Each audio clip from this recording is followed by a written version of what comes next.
नमस्कार, मैं हूं doctor Ajay Kumar Pandey, advocate Supreme Court of India, लेकर हाजिर हूं एक नया मुकदमा force is supreme law international के इस एपिसोड में। जी हां जनाब, पिछली एपिसोड में आपसे बात हुई, जी हां आपसे, कि एक मुकदमा आखिर कितने साल तक कोर्टों में चल सकता है, लटक सकता है।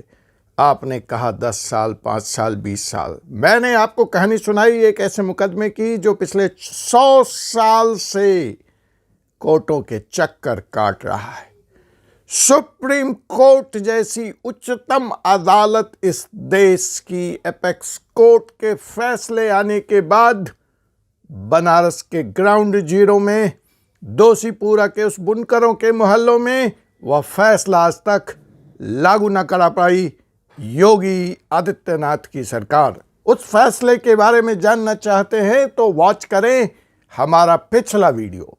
आज मैं लेके आया हूं क्राइम की दुनिया से एक बहुत ही जघन्य और दयनीय अपराध की कहानी।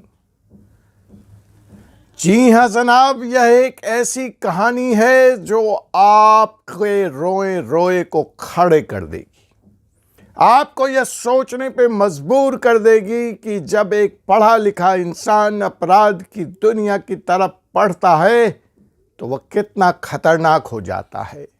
जब एक जीनियस का दिमाग, एक कंप्यूटर टेक जीनियस का दिमाग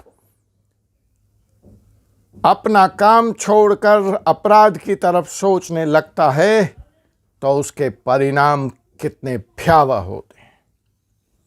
जी हां जनाब, इस कहानी में हम यह भी जानेंगे कि कई बार जवानी का प्यार और उसका खुमार कितना खतरनाक हो सकता है।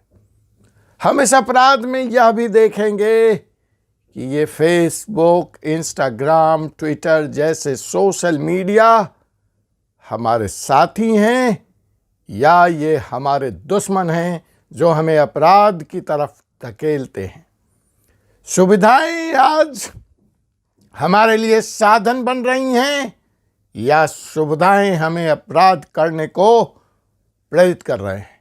तो आइए एक ऐसी ही कहानी लेकर मैं लेके लिए चलता हूं आपको टेक्नोलॉजी के शहर बेंगलोर में।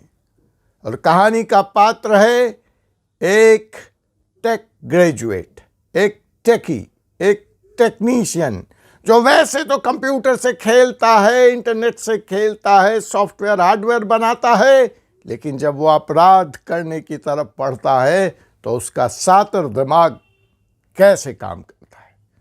और यह अपराध, जी हाँ जनाब, तो आपको जानकर यह आश्चर्य होगा कि अपराध और किसी के प्रति नहीं किया गया बट खुद अपनी पत्नी के खिलाफ, अपने बच्चे के खिलाफ इस शैतान दिमाग टेक ग्रेजुएट एमजी गोकुल ने किया है।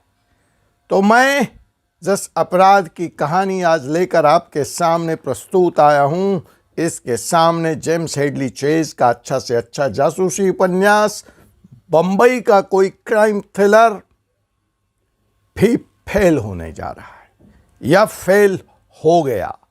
जी हाँ जनाब, तो इस कहानी में शामिल है जवानी, जवानी का प्यार, उसका खुमार, और इसमें शामिल है अध्यात्म, अध्यात्म का तर्का, सेक्स, बॉम्ब, टेररिज्म, थ्रेट, आतंकवाद, प्यार, मोहब्बत, अध्यात्म, प्रभु, साईं बाबा, ईसा मसीह, सेक्स और बम। तो ऐसा कॉकटेल मिला हुआ है इस कहानी में कि कुछ भी समझ में नहीं आता। तो आइए इस कहानी की तरफ हम चलते हैं। इस अपराधी का नाम है एमजे गोकुल, जो पेशे से एक आईटी इंजीनियर है, एक कंप्यूटर इंजीनियर है। घटना केरल के एक छोटे से शहर से शुरू होती है। पात्र अलग अलग जगहों से जुड़ते हैं और अंत में अंजाम इसका बेंगलोर बनता है वाया दिल्ली। तो आइए हम समझते हैं कि इस कहानी में, इस कॉकटेल में, इस रहस्यमयी बॉम्बे क्राइम थ्रिलर से भी ज़्यादा दर्दनाक, रोमांचक, मिस्ट्री, रहस्य भरी यह कहानी आखिर क्या है।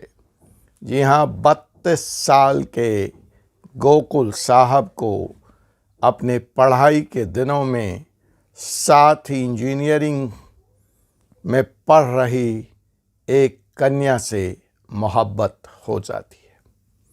जी हाँ, ये कन्या क्रिश्चियन धर्म को बिलोंग करती है और गोकुल साहब हिंदू धर्म को बिलोंग करते हैं। समय का चक्र कुछ ऐसा चलता है कि यह मोहब्बत इंजीनियरिंग कॉलेज के डिग्री समाप्त होने के साथ ही समाप्त हो जाती है। दोनों अपने कैरियर के तलाश में अलग अलग शहरों में निकल पड़ते हैं। अब होता क्या है, बड़ा दिलचस्प वाकया है कि एक दिन अचानक दोपहर में बेंगलोर एयरपोर्ट की पुलिस को यह सूचना मिलती है कि आज 3 हवाई जहाज़ में बम रख दिया गया है और यह बम के द्वारा तीनों हवाई जहाज़ को उड़ा दिया जाएगा।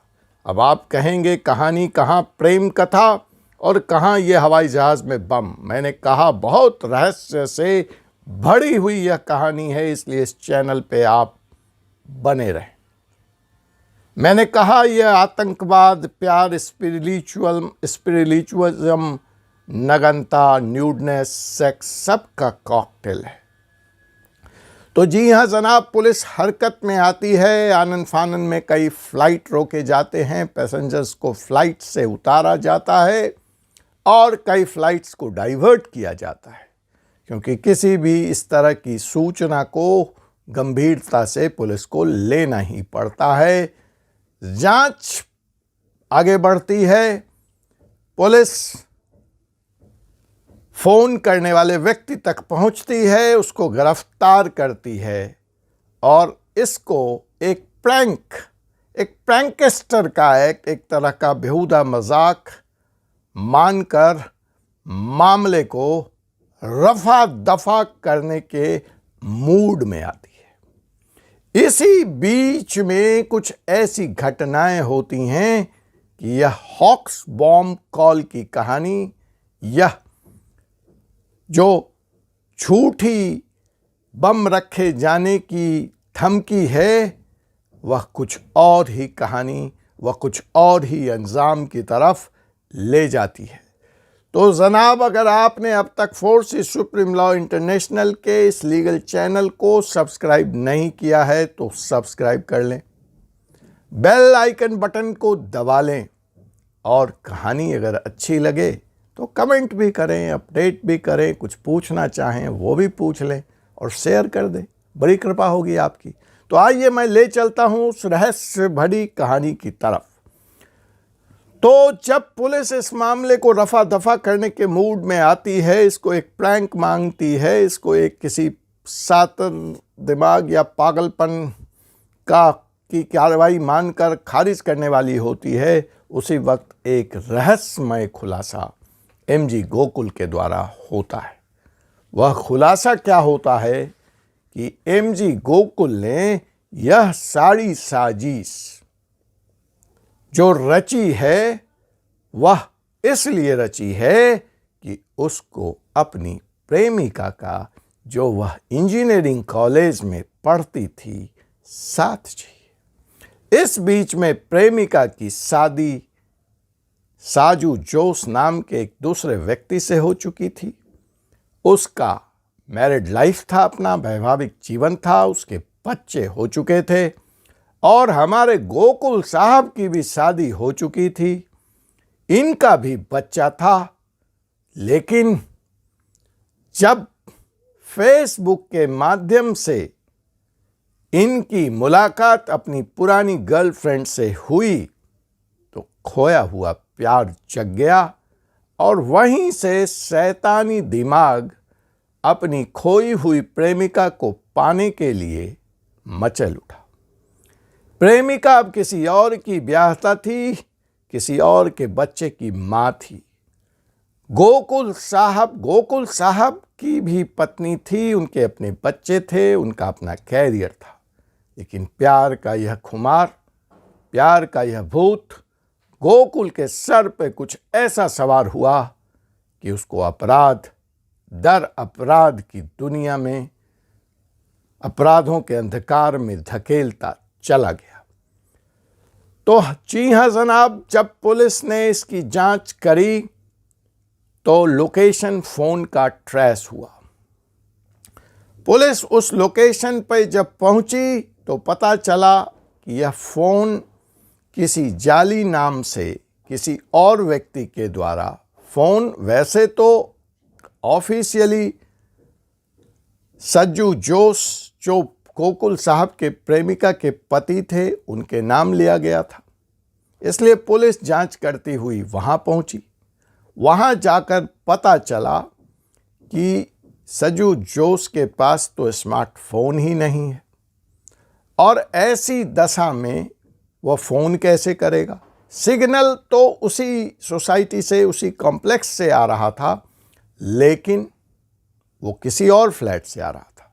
और जब वहाँ पुलिस पहुँची तो वहाँ पर एमजी गोकुल साहब मिले, उनको गिरफ्तार किया गया और इंट्रोगेशन के जरिए जो कहानी उभर कर सामने आई वह कुछ ऐसी थी कि अपनी मोहब्बत को भूल नौकरी में मशगूल हो गए थे गोकुल साहब, और इनकी शादी एक बहुत ही स्पिरिचुअल आध्यात्मिक महिला अनुराधा से हो चुकी थी, जिसके पिताजी एक रिटायर्ड सीनियर पुलिस ऑफिसर थे, और काम के सिलसिले में गोकुल साहब अपनी पत्नी के साथ दिल्ली निवास करने लगे थे। इनको एक बच्चा भी हुआ। इस बीच में इनकी नौकरी की कुछ, जैसा बताया जाता है, जैसा पुलिस का रिपोर्ट है, नौकरी की कुछ ऊहापोह, लेट नाइट शिफ्ट और रात की शिफ्ट के कारण इनके और अनुराधा के बीच में रिश्तों में दरार पैदा होना शुरू हुआ, दूरी आई, और गोकुल साहब ने यह पाया या पकड़ लिया फ़ोन के जांच की दौरान कि उनकी पत्नी का विवाहोत्तर संबंध है किसी गैर मर्द से। इस बात को लेकर गोकुल साहब बहुत व्यथित हुए और उन्होंने अपनी पत्नी को रंगे हाथों पकड़ने का फैसला किया।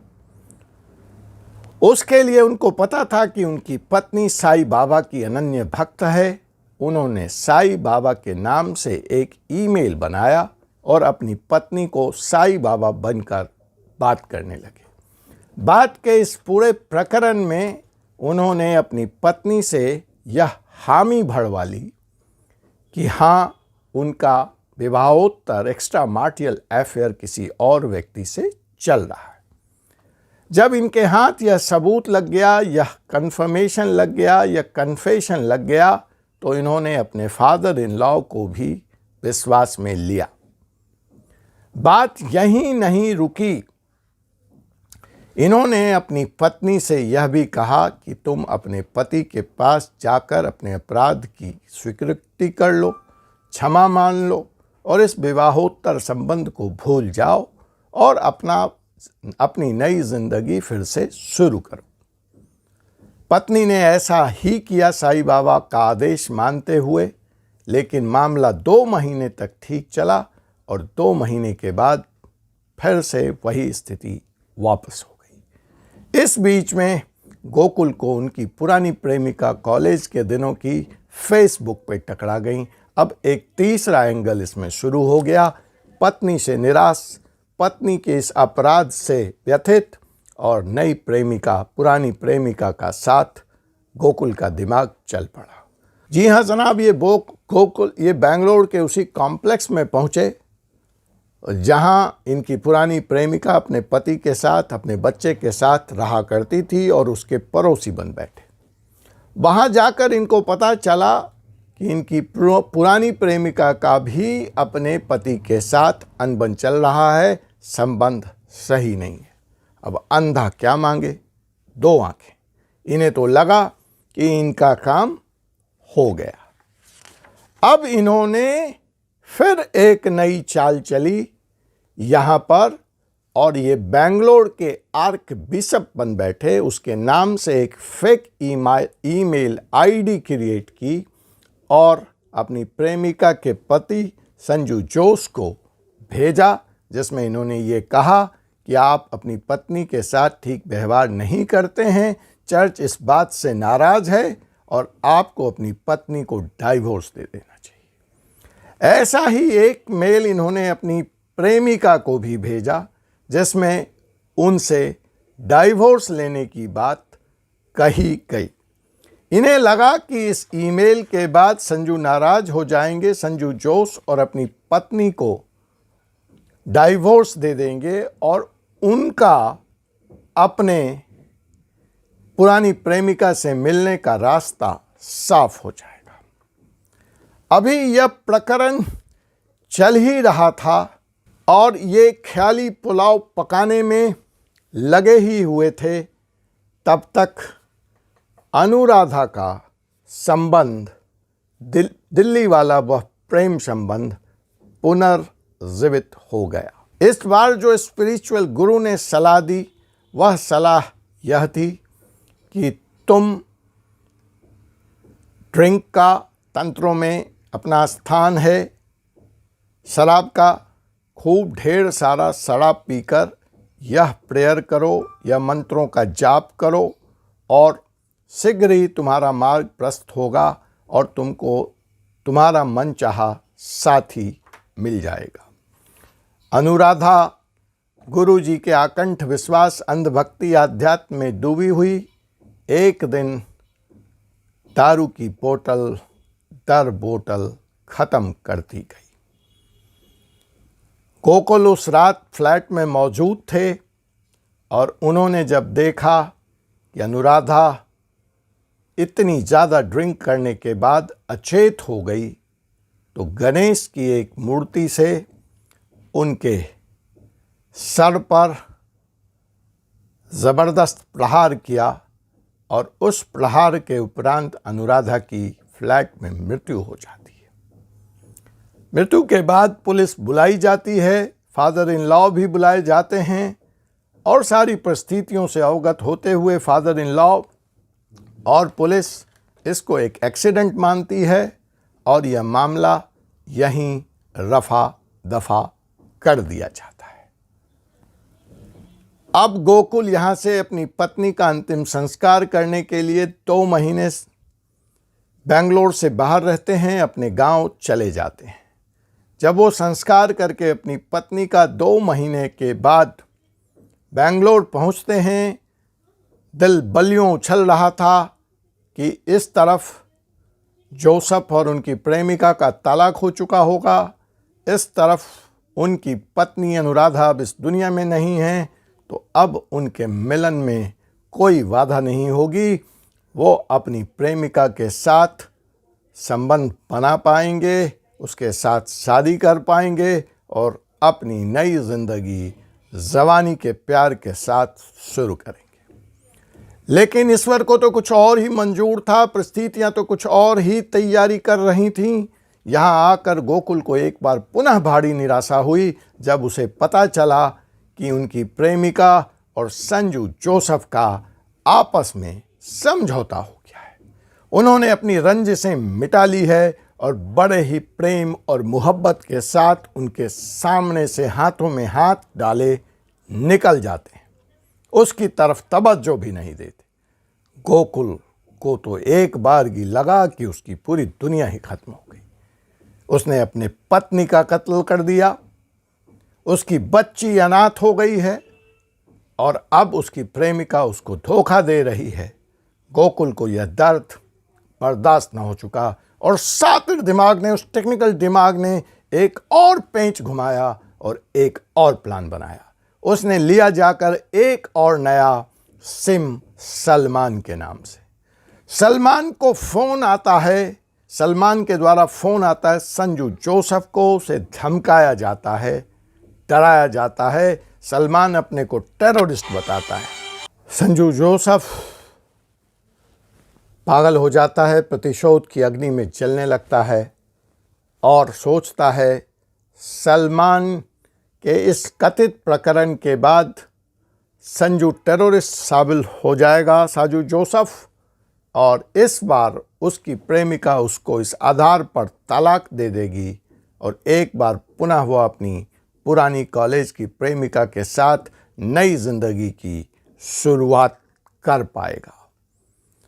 और इसी बात को और गहरा रंग देने के लिए, इस साजिश को और मूर्त रूप करने के लिए वह बेंगलोर के हवाई अड्डे पर टेररिस्ट बनकर फ़ोन करता है, जहां उसका अंदाज था कि पुलिस जोसेफ को पकड़ के ले जाएगी। जब उसके कॉल डिटेल की जांच होगी तो सलमान के साथ जो एक टेररिस्ट गैंग से जुड़ा हुआ व्यक्ति है, वार्तालाप मिलेगा, उस फ़ोन का ट्रैक रिकॉर्ड मिलेगा, और ऐसी हालत में जोसेफ साहब को अपनी बाकी ज़िंदगी आतंकवाद के अपराध में जेल में काटनी पड़ेगी और उनकी ब्याहता के पास सिवाय डाइवोर्स लेने के दूसरा कोई विकल्प नहीं होगा। और इस तरह से गोकुल साहब का मार्ग प्रशस्त हो जाएगा। लेकिन कहते यही है ना, मैन प्रपोजेज गॉड डिस्पोजेज। आप सोचते कुछ हैं और होता कुछ है। जब पुलिस जांच करने बेंगलोर के उस फ्लैट में पहुंची तो यह पाया कि जोसेफ के पास स्मार्टफोन ही नहीं था, सिग्नल किसी और फ्लैट से आया था। जब पुलिस वहां पहुंची तो वहां गोकुल मौजूद थे, उनके पास से वह फ़ोन बरामद हुआ और इंट्रोगेशन के दरमियान उनके ऊपर जो 2 धाराएं लगी थीं एयरपोर्ट सिक्योरिटी को डिस्टर्ब करने का, उस केस के इंट्रोगेशन के दरमियान कोई और ही कहानी निकलकर सामने आ गई। फिलहाल जोसेफ साहब को पुलिस ने गिरफ्तार किया। 302 का मुकदमा 2 और मुकदमे के बाद कायम हुआ। बच्ची अपने मां को खो चुकी है, पिताजी जेल में हैं और अपराध की इस कहानी का, इस मार्मिक, इस दुखद पूर्ण विराम पर अंत हुआ, जिसमें आपने देखा जवानी, प्यार, college, career, sex, bomb, nudity, spiritualism, astrology, सब कैसे मिलकर एक कॉकटेल बने और एक जीवन लीला समाप्त हुई, एक कैरियर समाप्त हुआ। क्या आप जानना चाहेंगे कि इस मुकदमे, जी हाँ मैं बता दूं, यह मुकदमा सन 2015 के बेंगलोर का है। क्या आप जानना चाहेंगे कि अब इस केस की ताज़ा स्थिति क्या है? क्या आप यह भी जानना चाहेंगे कि उस बच्ची का क्या हुआ, उस अनाथ बच्ची का, गोकुल की बच्ची का? और आप क्या यह भी जानना चाहेंगे कि गोकुल को इस केस में जमानत मिली या नहीं मिली?